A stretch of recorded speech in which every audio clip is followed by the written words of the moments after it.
नमस्कार विद्यार्थियों। आज की इस ऐतिहासिक मास्टर क्लास में हम एक बहुत ही गहरे सफर पर निकलने वाले हैं। अच्छा, एक बात बताइए, क्या आप जानते हैं कि मिस्र की आखिरी रानी क्लियोपेट्रा का जन्म उन महान पिरामिडों के बनने के समय के बजाय आज के हमारे आईफोन के आविष्कार के ज्यादा करीब हुआ था? है ना, बिल्कुल हैरान करने वाली बात। जी हाँ, प्राचीन मिस्र का इतिहास इतना विशाल है, इतना रहस्यमयी है कि यह हमारे समय के पूरे पैमाने को ही चुनौती दे देता है। आज का हमारा यह विश्लेषण सिर्फ तारीखें रटने वाला नहीं है, बल्कि हम इतिहास की गहराइयों में उतरने वाले हैं। जरा आंखें बंद करके कल्पना कीजिए, आपके चारों तरफ मीलों तक सिर्फ और सिर्फ रेगिस्तान की तपती हुई रेत है। आसमान से सूरज की चिलचिलाती धूप बरस रही है और अचानक इस बिल्कुल बंजर जमीन के बीच से आसमान को चीरते हुए विशालकाय पिरामिड उभर आते हैं। मतलब ये सिर्फ कोई पुरानी इमारतें नहीं हैं, ये हजारों साल पुरानी एक ऐसी महान सभ्यता के सदूत हैं जिसने आज के हमारे आधुनिक विज्ञान को भी पूरी तरह से हैरान कर रखा है। ये तपती रेत और ये स्ट्रक्चर्स, ये असल में एक बहुत ही रहस्यमयी दुनिया का सीधा दरवाजा है।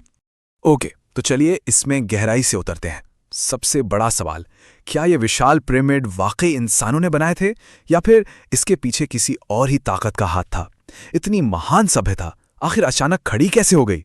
और वो जो मम्मी के जिंदा होने की बातें हैं, उनमें कितनी सच्चाई है? आज हम मिस्र की इस पूरी की पूरी कहानी को, इसके जन्म से लेकर इसके पतन तक, वैज्ञानिक और ऐतिहासिक दोनों ही नजरियों से डीकोड करने वाले हैं। तो आज के हमारे इस लेक्चर का सिलेबस कुछ इस तरह रहेगा। हम शुरुआत करेंगे नील नदी सभ्यता का उदय से, फिर हम समझेंगे कि फिरौन भगवान थे या इंसान। इसके बाद पिरामिड का अनसुलझा रहस्य, फिर ममीकरण और मौत का खौफ, उसके बाद तूतनखामून श्राप या विज्ञान, और आखिर में हम देखेंगे महान मिस्र का पतन। चलिए तो शुरू करते हैं। मॉड्यूल 1, नील नदी सभ्यता का उदय। देखिए, इतिहास में किसी भी महान साम्राज्य की नींव ना उसकी भौगोलिक स्थिति पर बहुत ज्यादा निर्भर करती है। अब सोचिए, एक तरफ पूरा का पूरा इलाका एकदम बंजर और बेजान रेगिस्तान था। इसे प्राचीन मिस्रवासी देशरेत यानी लाल भूमि कहते थे। लेकिन वहीं दूसरी ओर नील नदी का एक अनोखा चमत्कार था। हर साल इस नदी में जो बाढ़ आती थी ना, वो अपने पीछे एक बहुत ही उपजाऊ मिट्टी छोड़ जाती थी। इसे वो लोग केमेथ या काली भूमि कहते थे। और सच कहूं तो इसी एक प्राकृतिक जादू ने उस भयंकर रेगिस्तान को एक हरे भरे नखलिस्तान में बदल दिया। लोग वहां बसने लगे और बस यहीं से दुनिया की सबसे पहली और महान सभ्यता ने अपना आकार लेना शुरू किया। अब आते हैं मॉड्यूल 2 पर, फिरौन भगवान या इंसान। प्राचीन मिस्र में राजा को फिरौन कहा जाता था। लेकिन ध्यान दीजिएगा विद्यार्थियों, ये हमारे आज के राजाओं या नेताओं जैसे कोई आम शासक नहीं थे, बिल्कुल नहीं। मिस्र के लोग सच में ये मानते थे कि फिरौन असल में धरती पर भगवान का एक जीवित रूप है। उनका मुख्य काम था ब्रह्मांडीय संतुलन, जिसे वो माँ आत कहते थे, उसे बनाए रखना। उनके पास जो ताकत थी ना, वो बिल्कुल असीमित थी। मतलब उनकी हर बात सीधे तौर पर कानून थी और उनकी इच्छा ही अंतिम सत्य माना जाता था। और जब भी हम फिरौन की बात करते हैं ना, तो एक नाम जो सबसे ऊपर आता है वो है तूतनखामून। 1922 में जब पुरातत्वविद हॉवर्ड कार्टर ने इस मकबरे की खोज की, तो पूरी की पूरी दुनिया सच में दंग रह गई थी। मतलब ये सिर्फ एक पुरातात्विक खोज नहीं थी, इसके अंदर अकल्पनीय मात्रा में सोना और हजारों सालों से छुपे हुए बेशकीमती खजाने मिले थे। लेकिन इन खजानों के साथ साथ एक और चीज बाहर आई, एक बहुत ही खौफनाक श्राप की सुगबुगाहट, जिसने पूरी दुनिया में तहलका मचा दिया। जो हमें लाता है मॉड्यूल 3 पर, पिरामिड का अनसुलझा रहस्य। 4,500 साल, ये कोई छोटी मोटी संख्या नहीं है।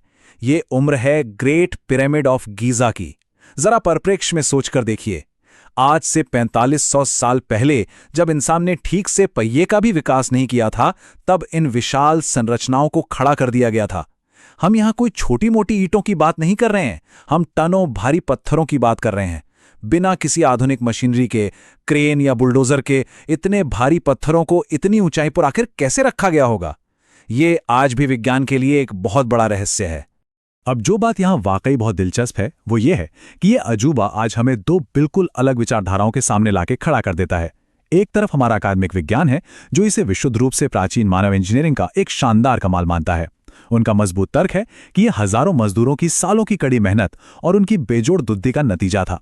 लेकिन वहीं दूसरी तरफ एक बहुत ही लोकप्रिय सिद्धांत भी है जो ये दावा करता है कि ये काम इंसानों के बस का था ही नहीं और इसके पीछे किसी परग्रही यानी एलियन शक्ति का हाथ था। हम यहाँ किसी एक पक्ष का समर्थन नहीं कर रहे हैं, लेकिन ये जो बहस है ना, ये आज भी इतिहास के गलियारों में गूंजती रहती है। चलिए आगे बढ़ते हैं मॉड्यूल 4 की तरफ, ममीकरण और मौत का खौफ। प्राचीन मिस्र वासियों का एक बहुत ही दृढ़ विश्वास था कि मौत अंत नहीं है बल्कि एक नए सफर की शुरुआत है। लेकिन इस सफर पर जाने के लिए शरीर का सुरक्षित रहना सबसे ज्यादा जरूरी था और यहीं से शुरुआत होती है ममीकरण की। ये प्रक्रिया बेहद जटिल और देखा जाए तो वैज्ञानिक रूप से काफी उन्नत थी।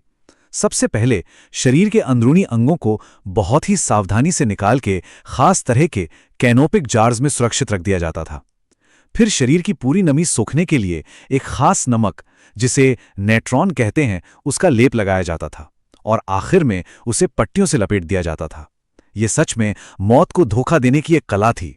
और हाँ, इसके साथ एक बहुत बड़ी चेतावनी भी जुड़ी होती थी कि जिसने भी इन ममियों को छेड़ने की कोशिश की उसे भयंकर परिणाम भुगतने होंगे। और यही चेतावनी हमें ले जाती है हमारे मॉड्यूल 5 पर, तूतनखामुन, श्राप या विज्ञान। तूतनखामुन की कब्र जब खोली गई तो उसके बाद उस अभियान से जुड़े कई लोगों की एक के बाद एक बहुत ही रहस्यमयी तरीके से मौत होने लगी। इस बात ने एक बड़े मिथक को जन्म दिया, ममी का श्राप। अखबारों ने तो इसे खूब उछाला और पूरी दुनिया में एक दहशत सी फैल गई। लेकिन यहां सबसे महत्वपूर्ण बिंदु यह है कि अगर हम विज्ञान के नजरिए से चीजों को देखें तो आधुनिक वैज्ञानिकों का तर्क बिल्कुल अलग है। उनका मानना है कि हजारों सालों से जो कब्र पूरी तरह बंद थी, उसके अंदर खतरनाक पैथोजन और जहरीले बैक्टीरिया पनप चुके थे। और जब वो कब्र खुली तो वो बैक्टीरिया सांस के जरिए लोगों के शरीर में गए और उन्होंने ही उनकी जान ली। अब देखिए, श्राप का खौफ हो या फिर विज्ञान का तर्क, ये दोनों ही अपने आप में बेहद शक्तिशाली पहलू हैं। अब समय आ गया है हमारे आखिरी अध्याय का, मॉड्यूल 6, महान मिस्र का पतन। चलिए अब क्रम से देखते हैं कि ये सब कैसे हुआ। देखिए, कोई भी पतन रातों रात तो होता नहीं है। एक ऐसा साम्राज्य जो खुद को अमर मानता था, उसका अंत भी कई चरणों में जाकर हुआ। पहले युग में क्या हुआ? लगातार युद्धों और आंतरिक राजनीति के कारण मिस्र का ये विशाल साम्राज्य अंदर से ही खोखला और काफी कमजोर पड़ने लगा। फिर आता है दूसरा युग, जो इतिहास का एक बहुत बड़ा मोड़ था, जब सिकंदर महान ने इस कमजोर पड़ चुके साम्राज्य पर बड़े आसानी से अपना कब्जा जमा लिया। और अंततः तीसरे युग में एक समय पर पूरी दुनिया पर राज करने वाला ये शक्तिशाली मिस्र सिकुड़कर सिर्फ रोमन साम्राज्य का एक छोटा सा हिस्सा बनकर रह गया। महान फिरौनों के युग का सूर्य हमेशा हमेशा के लिए अस्त हो गया। साम्राज्य गिर गए, वो भगवान माने जाने वाले राजा भी मिट्टी में मिल गए, लेकिन एक अटल सत्य आज भी कायम है। आज हजारों साल बीत जाने के बाद भी ना, वो विशाल पिरामिड उसी शान से खड़े होकर हमसे सवाल पूछते हैं। आज भी दुनिया के बड़े बड़े संग्रहालयों में रखी वो ममी मन में एक अजीब सा खौफ पैदा कर ही देती हैं। और ये तमाम चीजें हमें सिर्फ एक ही बात सिखाती हैं कि आज हमारे पास कितनी भी आधुनिक तकनीक क्यों ना आ गई हो, इतिहास हमें बार बार याद दिलाता है कि हम आज भी सब कुछ नहीं जानते। और इसीलिए विद्यार्थियों, आज के इस विश्लेषण के बिल्कुल अंत में मैं एक बहुत ही गहरा सवाल आप सभी के सोचने के लिए छोड़ रहा हूं। क्या मिस्र के ये गहरे राज, ये पिरामिड बनाने की वो असली तकनीक, क्या वो तभी भी पूरी तरह से हमारे विज्ञान के सामने आ पाएगी, या फिर उस रेगिस्तान की वो तपती हुई रेत अपने अंदर इन रहस्यों को हमेशा के लिए दफन रखेगी? इस विषय पर बहुत गहराई से विचार कीजिएगा।